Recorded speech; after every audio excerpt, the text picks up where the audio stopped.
If you enjoy truthful and heartfelt conversations to inspire you to become a better version of yourself, empowering stories will help you. Okay. Hello, Eve. How are you doing? I'm good, thank you. How are you? I'm delighted to have you in the program. It took us Thank a little you. while. It took us a little while, but we've made it. I know there's so much like back and forth, and I know we're very busy ladies. Exactly. But we made things happen. We made things happen. I met Eve through Clubhouse, I think it was.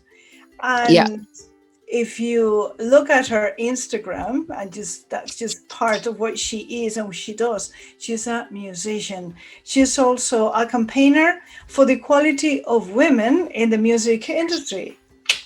I am one of the unheard. She's also the founder of Peak Music UK, and you will tell us something about that, I'm sure. She's a Yes, singer, a songwriter, a producer, and something else that is not said on Instagram. She is a mom. I am. Yes, of a beautiful 2.5-year-old little girl. Yeah, beautiful, Yes, absolutely beautiful. And now we are talking while she's napping. yes. I've just put her to sleep. Hopefully, Yeah. she stays asleep while we can do this. So first things first. First the baby or the girl, and then our Yeah, lives will th- spin th- around that. that's right. We have to fit it in between, you know. Yes, that's my vision too. They go first, and then we Yeah, fill the gap, fill the hole. yeah, yeah, So yeah. now, if you can tell us about all these empowering things that you're doing, overall, tell us about the I am one of the unheard, Sure. because as women, we tend not to be as heard as we would like to. So in the music industry, maybe that's times two, times three, times n. So tell us That's about correct. that. Yeah. So the reason I started this campaign, I started it at the end of last year, so December 2020.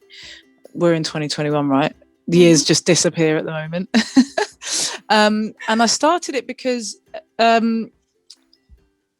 since I was young, I've been in the music industry. I went to the Brit School when I was 13, which is a kind of performing arts school over here. It was like one of the first ones in the UK when it opened in 1991. And so I went there and it was great. I was 13 at the time. And then straight from there, I got signed to Polydor, which is a record label. And I was in a girl group signed to Polydor, and we were able to tour with like the Backstreet Boys and Boyzone and Peter Andre and all of those amazing boy bands in the 90s, and we performed at Wembley and it was fantastic. And then I joined another girl group and moved to Denmark, and we were signed to EMI. And again, fantastic. We got to tour the whole of like Japan, Malaysia, Singapore, Philippines. It was brilliant time. And that was as a singer in girl groups. And then it came to the point where we split up and I moved back to the UK. And from there, I got depressed because I'd gone straight from, I guess, I hadn't even, my first time on a plane was paid for in the girl group. I hadn't ever had to buy a flight, or, I'd had cars paid for us. We were sponsored, and then I went from that. Pretty much that's all I knew from when I was like a teenager, to coming back to the UK and leaving all my friends in Denmark, which is where I'd been living for the last 3 years, and having to pay to get on a bus and do things like that. And I just felt like a massive failure. I felt like a huge failure. I didn't know really what was going on. And this was in 2000, and I was 23, I think. And depression wasn't really a thing then. No one spoke about it, and I could not understand what was going on with me. I did everything I could. I decorated my house the same colors and stuff that it was in Denmark. I went to the gym. enrolled in another course to study music, and I really tried to, like, looking back now, I know what had happened, and what happened is I lost my identity. What I knew who I was an artist, a performer, a singer, who, which was where I belonged. I belonged on stage expressing, and that wasn't there anymore. And I didn't know what to do. I was desperately trying to grapple. And at the time, my family didn't really understand it and would say all the wrong things that people say to people with depression, which is, oh, it's fine, there are people worse off, and you'll get over it, it could be worse, all of those things that we know now not to say to someone who has depression. They just want a hug, don't even say anything, just give them a cuddle and be there for them. So I was struggling through that, and then I was struggling through that, and then I went to university because I was like, I'd had a little bit of fame and I didn't like it. I loved the performing, but I didn't like the being recognized constantly. And, if I was upset, I wanted to just be able to be upset without, I'm not very good at pretending, I wear my heart on my sleeve. So it's a massive effort to put on this fake bravado when people see you in the street and you have to like sign autographs, and I found it really hard. I struggled massively with it. So I'd been told by a few producers and stuff that I had a good ear, and I'd always wanted to know like what the buttons did on the other side of the studio, when you're in singing and the engineers on the other side. I was like, what do they all do? So I went to university and I studied to be a sound engineer. And I studied music industry studies, which went from things like copyright to sound waves. Like we did post-production, synths. We studied everything. And it was then that I did my dissertation on the lack of women, female sound engineers. And I did that because when I went to the university, there was only 6 women in the whole year, and I was the only one of color, and I only realized that like the last month, because I hadn't paid attention to it. So I did my dissertation on the lack of female sound engineers, and I could barely find any information because the internet had only just been born. And yeah, I was like, I couldn't find much information to do the dissertation, also because there was no information to be found. So that's kind of where the seed was planted.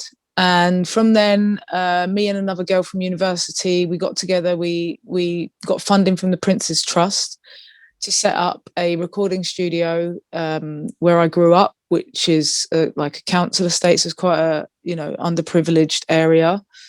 And I wanted to give back because when I went to my performing arts school, I had to travel 2.5 hours to get there, and then 2.5 hours back from the age of 13. Every Yeah, day? yeah. I'm determined. What can I say? But yeah, even at a young age, I was, if I wanted to do something, I put the effort in. And so I wanted to create something in the area for young people. And also to promote female producers, because me and the girl that started the studio together, we were both producers. So we ran that for about 5 years, and we got a National Business Award for it and an Enterprising London Award. We were runners up in that in the first few years that we were running for the work we were doing with young people and councils and schools and things like that, which was fantastic. But then, unfortunately, my business partner's mum passed away, and we'd already been running the studio at that point for nearly 5 years, and we just kind of were burnt out. We were really kind of done. And so we went and got normal jobs, so to speak. We both worked at Apple. She became a genius and I became an expert, and now she manages Europe. And then I got ill.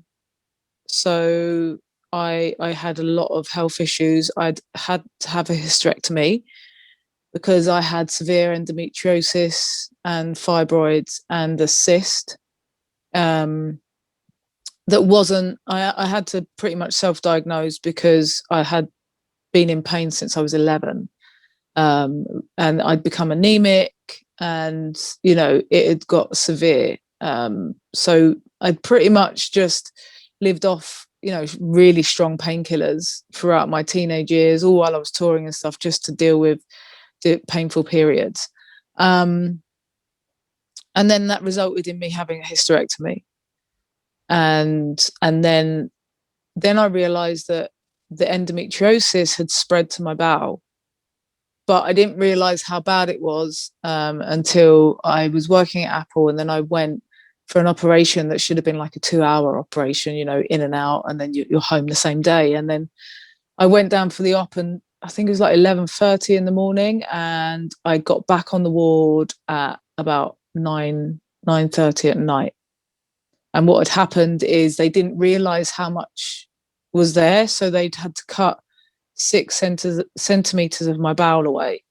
And I woke up, there was like 5 surgeons in there, I think. My gynecologist, there was a bowel surgeon, there was some other people, other surgeons. And I woke up with a stoma, a bag. And I didn't really know I was going to have it at all. So that was a massive shock. And then again, that just kind of knocked me back, again, because I was already still struggling. Even though we'd had the studio and stuff, we still didn't make. I was measuring my success by everything that I'd already had, which was really wrong of me. And I know that now. But in the moment, I was in this constant fight of trying to get back to where I was and not really quite making it, and not, reaching that point that I saw myself at, And then obviously the health stuff happened. And then with the bag, I completely lost my sense of humor. I'm quite a upbeat, funny person, and I lost my sense of humor completely. It made me really quite ill. You can't eat when you have the stoma at the beginning, because you have to make sure that, you're regulating properly. And so then I was like, do you know what? If I can't be in the music industry, I might as well just try and earn as much money as I can, and do something that I care about. So I applied to be a firefighter, and I'd been for 2 physicals and passed them, but the third one was just after I had my operation reversed, and I was just too weak to go for it. I got in, but I was like, there's no way I'm going to pass this physical exam. And at the same time, a friend of mine had a job opportunity come up in a train driving company, and I was like, I might as well just go for it. It's good money, and I don't really have to do much. So I went for it and I got it, and then I became a train operator for like a first year. I was a PSA, which is someone who's customer facing. So you're on the trains, taking tickets back and forth. And then I became something called a shunter. Oh, 2 seconds, that's the baby. Hang on, she's awake. Hang on. Okay, let's see if we can carry on. Yeah, can I ask you something? We were Sure. at the point where you were a train operator and Yeah. with the public and stuff. What I can see here is a pattern of pushing, pushing, pushing, pushing. May I ask you, where was all that pushing coming from? What were you looking on the outside that was not feeling you?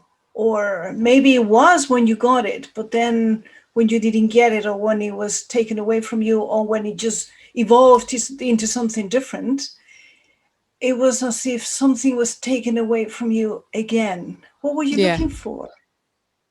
I don't know. I think it came from having to prove myself.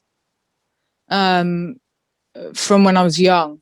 I say having to prove myself. No one told me that I had to do it, but I felt that I needed to prove myself for multiple reasons. I come from a single parent family.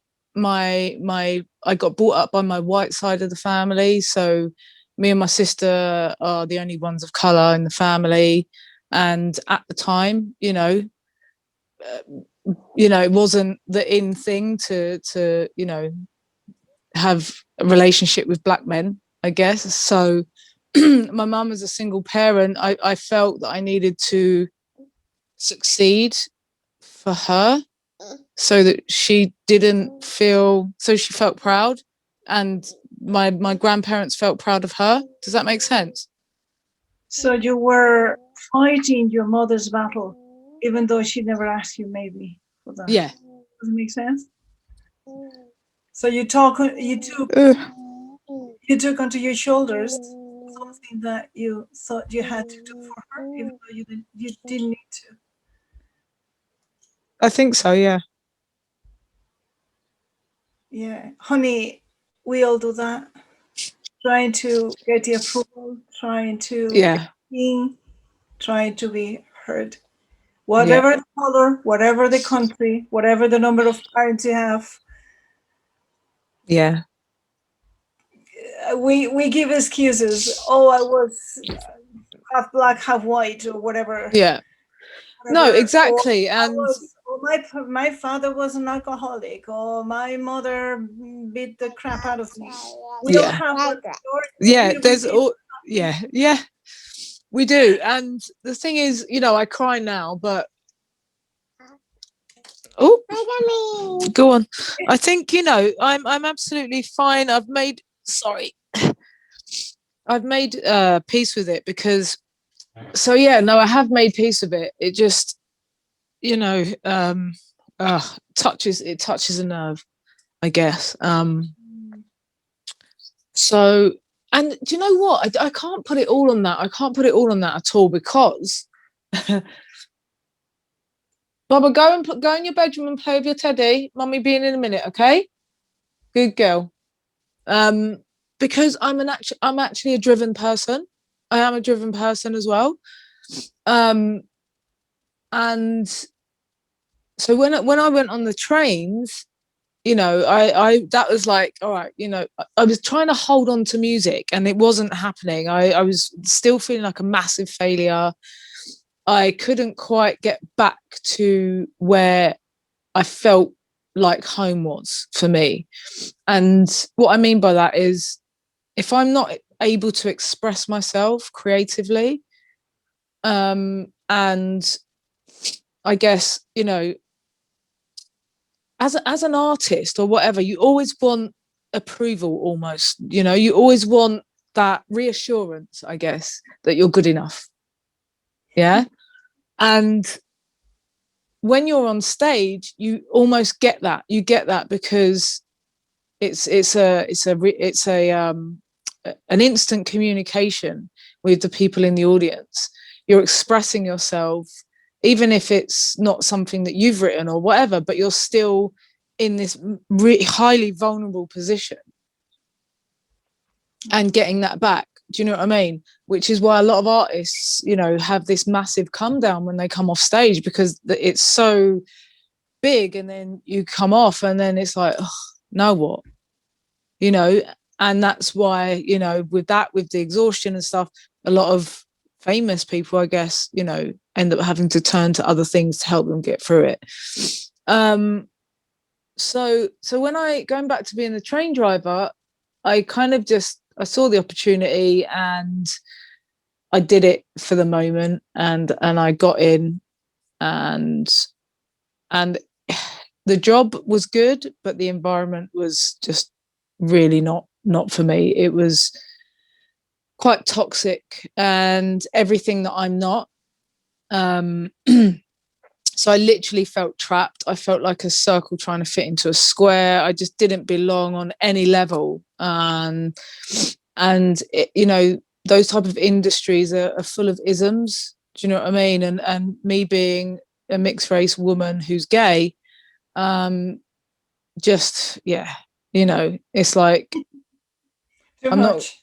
yeah, yeah, it's just like, again, I'm having to fight just to do or get to a point where other people would naturally just be able to get to quite easily. And I think that's part of it as well, you know.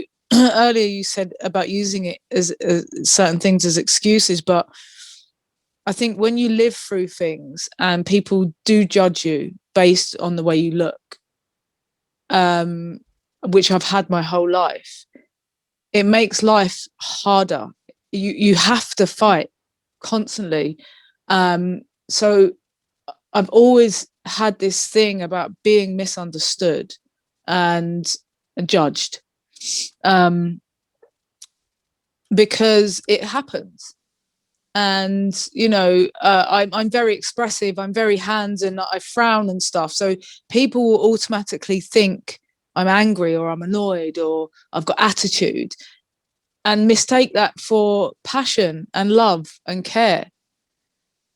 And that has been a repetitive story in my life. And you know, I'm quite an emotional person, so I would constantly just get hurt by being misunderstood and people not giving me a chance to prove that I was a decent person or a good person. Do you understand what I mean? So Yeah, I understand, and I'm going to ask you a question. go on. Well, number one, this thing of being passionate and thinking from the outside that you're fighting, I would say go to Spain because my partner is Irish. So And am when, I. I'm quarter Irish, sorry, not half okay, Irish. and when we And go, Scottish. oh, cool. And when we go to Spain, he says, Jesus, it seems that people are fighting to each other because he doesn't understand what they are saying. I say, no, you're just talking about, I don't know, soccer, Yeah. about whatever it is. It's just that we It's move along. very, yeah, it's very It seems we're fighting. It seems we're going to slap and hit each other. yeah. I'd probably fit in absolutely fine in Spain. They'd you know, they'd get me straight away. But what I was going to suggest if is uh, something that I heard you say is I always have to fight to try to fit in. What if the way that you speak to yourself were different? What if Mm-hmm. you say to yourself, because I'm perfect the way I am, every day I find more people who doesn't give a shit who I sleep with, what color I am, or whatever I do. Well, Like that's where I am now. I don't give a shit. Yeah, this is where I am now. Okay. I didn't even know that you were half black. I didn't But know. that is what I love, because I don't see color. I do not see color, for multiple reasons. Basically, when I was younger, I was I had a boyfriend. You know, it was like I was 14, he was 15. You know, I say boyfriend very loosely because you know at that age, you know, that's it. It's your world. But you know, I probably saw him once a week or something, and we held hands. You know, and maybe had a kiss. Um, so, and he got murdered by white people in a racist attack. So, very young, I was put in a position like my dad didn't really bother with me. He wasn't interested. So, you know, and he was black, and my white family raised me, you know, my mum and, you know, all my white side. That's who I grew up with. And then my boyfriend at the time, who was black, was murdered by white people. So I was put in this really messed up predicament. Yeah. And that's when I pretty much decided that people are horrible and people are nice. And it doesn't matter about color. It's just people that make bad choices and people that are just, yeah, they're not nice. And obviously, as you grow up, you realize that it's been handed down by their parents, and you know the cycle hasn't changed. And you know, but you don't realize that when you're 14. You know, but as you get older, you know, you realize that we're responsible for our actions and so on and so forth. So that's one of the things, reasons why um I don't see color. I see good people and I see bad people. And so if we go back to the train thing, again, it just wasn't me. It wasn't me, and I left, and I left just before we were having the baby, because I was working nights and I started going through my menopause as well. So I was having hot sweats and everything, and I was just like, oh. And then I was like, I don't really want to be doing this and be exhausted all the time and have a child, I want to spend as much time with her as I can. And so I made a decision. It was really, really hard, because I was like, I'm never going to get this money, like, for doing this type of job ever again. And I had to jump, and I jumped. But I made myself a promise, and I made myself, there was two things. One was, I'm going to have fun with whatever I wanted to do. Because I was like, I have to get into music again. My soul is dying. I need, I need it. So I was like, I'm going to have fun, because I'd realized through my depression that I was trying to measure it on past success. And in that time, I'd stopped singing. My partner, I've been with nearly 8 years now, but I'd been with her nearly, about 4 or 5 years, hadn't even heard me sing, because I'd stopped singing. I'd stopped sitting at my computer to make music. And so I was like, I'm going to have fun, and I'm going to be open to absolutely everything. I'm going to promise myself to be open. And that's when it turned around. And everything I've just told you, my story and all of that, that's when I realized I had been holding myself back by not being open, by having that closed mind, of having that why me attitude, why this attitude. And it was when I changed that I started attracting people who didn't give a shit. And that's what, yeah. And so, and then I felt like I was home. And then I believed in myself through me being open and making myself these promises. I started writing again.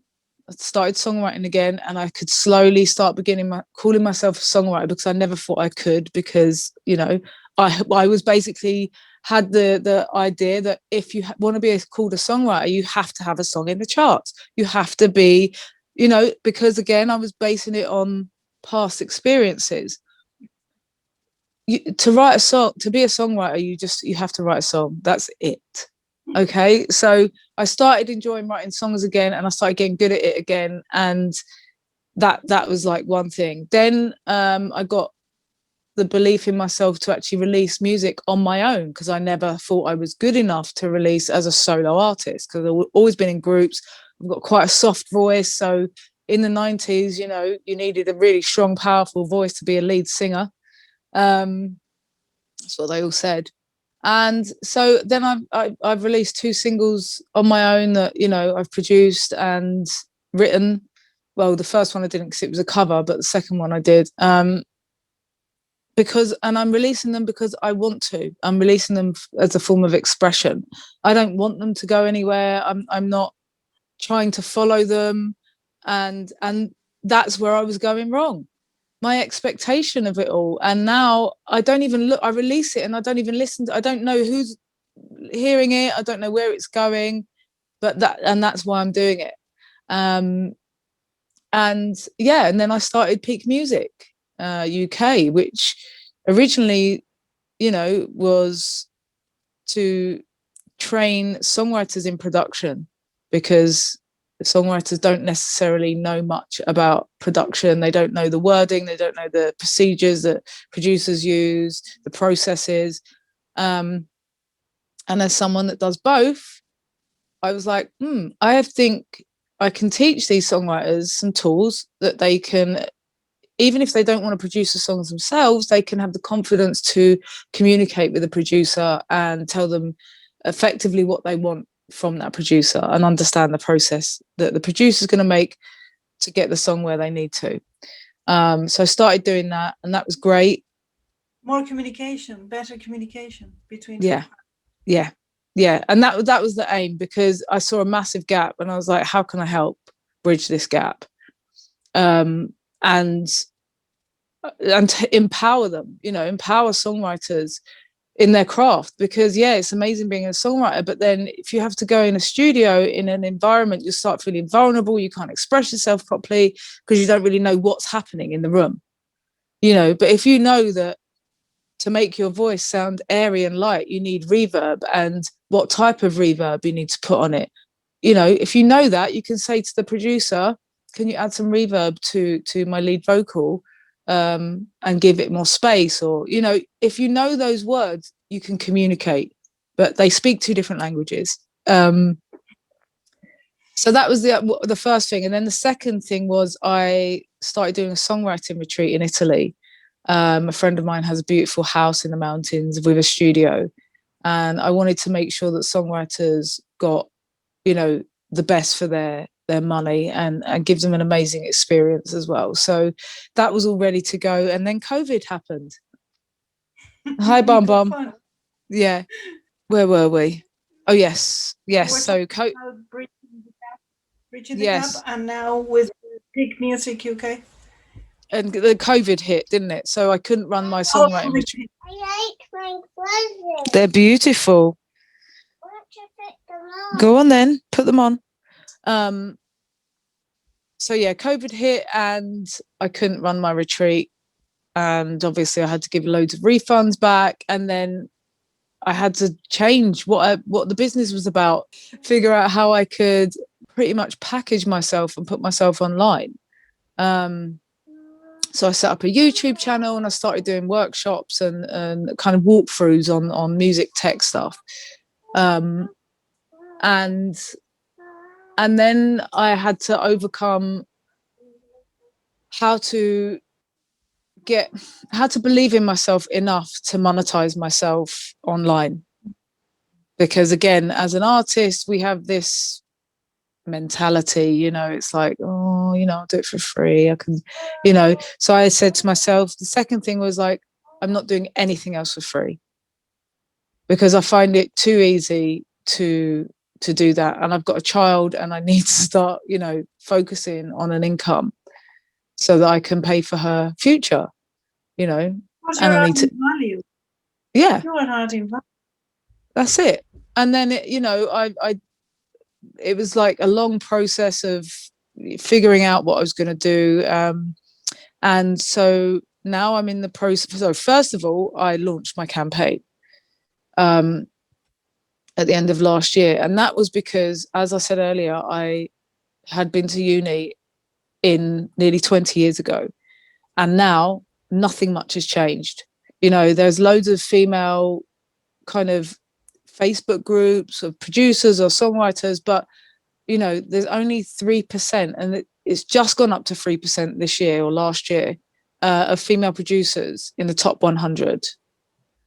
And songwriters, I think, are at 17% as well in the top 100. And then things like, boards, music industry board members, 0 to 4% of those are female in the UK, and 0 to 2%, I think, are Black or women of colour.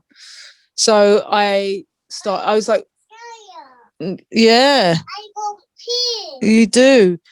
So I was saying to myself, what can I actually do to make a difference? Take action, because it's all good being a part of a group, but then what? So I created the campaign, and with the t-shirt campaign, it anyone can buy a t-shirt. All of the money goes back into training young women in music production and songwriting. So I've just sold enough t-shirts to do my first workshop, which I'm planning now. I know, yay, and that's my way of taking action, of giving back. And I have support t-shirts as well. So even if people aren't in the music industry, but they support it, they can get a t-shirt. They're £10, and then that money goes back into training. So yeah, I wanted it to come full circle. And then everyone who goes through the training program, I'm going to get them to do a little video thanking each individual that's bought a t-shirt for allowing them to train. Yeah. So that's kind of like how it's going to be a long running campaign. I'm hoping it's just going to carry on. I'm not taking this off until I'm in my coffin. I'll probably have it on in my coffin, to be fair. Nova, careful, Bubby. And yeah, and then out of that, I'm starting a podcast, because that got me thinking, and it was my initial gut reaction, first of all, anyway. There are more than just women in the music industry that are unheard. There are women everywhere that are unheard. There are men everywhere that are unheard. There are people that are unheard for so many different reasons, whether that's having depression, having anxiety, being in a different country, talking about things like endometriosis, miscarriages, the menopause, whatever it might be. There are people that feel that they're not heard, whether it's by their bosses who haven't got anything in place for people, for women with menopause, whether it's, a man who feels like he doesn't fit in for some reason, because, you have to act a certain way, and he might not feel like he can be that way and has to dress in a certain way to in an office, and doesn't, is restricted. Creative people feel like that a lot. So I wanted to start my podcast as well, to create a platform for those people, which is launching soon, and it's going to be called We Are the Unheard podcast. Beautiful. So yeah, that's pretty much what. So I've kind of done a massive, and I remember when I left the trains, I had some counselling, some CBT, and I swear by CBT. If anyone needs, I think everyone should have some form of counselling therapy. CBT is amazing, because it gives you the tools to manage your subconscious mind, and bring those subconscious thoughts to your conscious. So I remember him sitting there. First of all, he said, "What would you say to your daughter?" And I said, "Well, I tell her to do this and I tell her to do that." And he was like, "Okay." And then the second thing he said, when I said about, having to prove myself, he said, you don't need to do it anymore. You've done it. You've continued to do it. So, like, you don't have to be that person anymore. And I had this light bulb moment. I was like, oh my God, yes. And I just felt this, like, oh, he's right. I'd been stuck in this loop, and I didn't have to be that person anymore. And I could just let go of it. And yeah, so now I'm like pretty much living my best life, only doing things that I'm super passionate about, that I love. And I'm meeting amazing people like yourself that are non-judgmental. Hang on a minute, Bum Bum.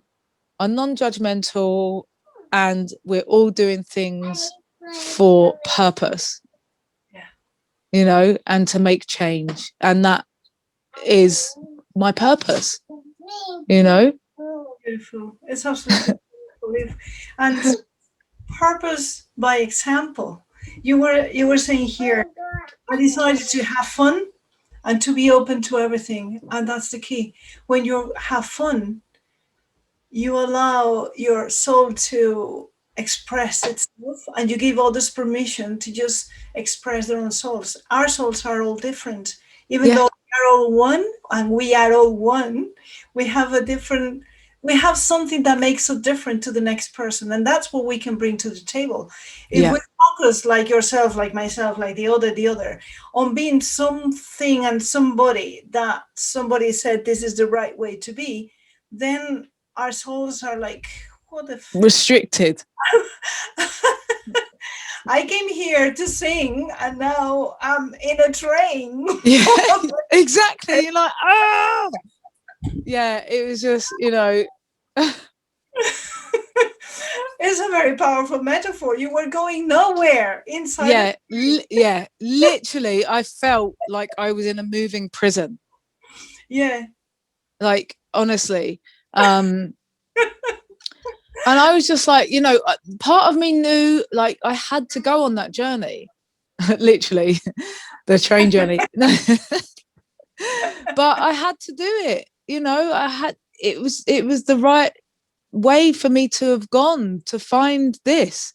And I think everyone has their own path. Everyone has their own journey, and they either find, you know, their purpose, or they don't. They carry on that, you know, carousel. So yeah, I mean, I feel like my purpose now is to be the voice for people who don't have the strength to do it, you know, and give them a platform, because I'm lucky to be driven. I'm lucky to be strong-minded and strong-willed. Even though I'm super emotional, I will fight to the end for someone's, you know, rights, or, you know, I just have that in me. And not everyone does. Not everyone knows how to do it. Not everyone can do it. So I want to be that person who can talk for them. Yeah, you You have that know. Latino heart inside. Yes. Ole. Ole. Beautiful. If when people want to get in contact with you and or buy those t-shirts, where Yes. So you can get the t-shirts underneath the video? Yes, We'll that'd put be it underneath. amazing. Thank Yeah. you. The t-shirts you can buy from my website. It's www.peakmusic.uk. Okay. And to find on Insta or Facebook, any socials, I have we are underscore the unheard on Instagram, where you have everyone who's bought a t-shirt on my Instagram. So I'm just building all the profiles. Peak Music UK, that's on everything: Insta, Facebook, Twitter, LinkedIn. No, LinkedIn's my Eve Horn one. And then yeah, just Eve Horn or Eve underscore Horn. But you'll find me through any of those pages because they're all kind of linked. So yeah, but yeah, head to the website and get a t-shirt and make some change. Oh, right now, because I'm with anything that has to do with education with a heart, education for being ourselves, education for allowing ourselves to be who we are and let our soul shine. Yeah 100%. I love you. Mwah! I love you right back. You know, Thank you so much. and this is the beautiful thing, you know, we can say that to each other. We've never met, but we've connected as humans, and that is the beauty of it. Yeah, because we're serving a larger purpose, aren't we? Yeah, it's amazing. Amazing. Thank you so much, love. Thank you.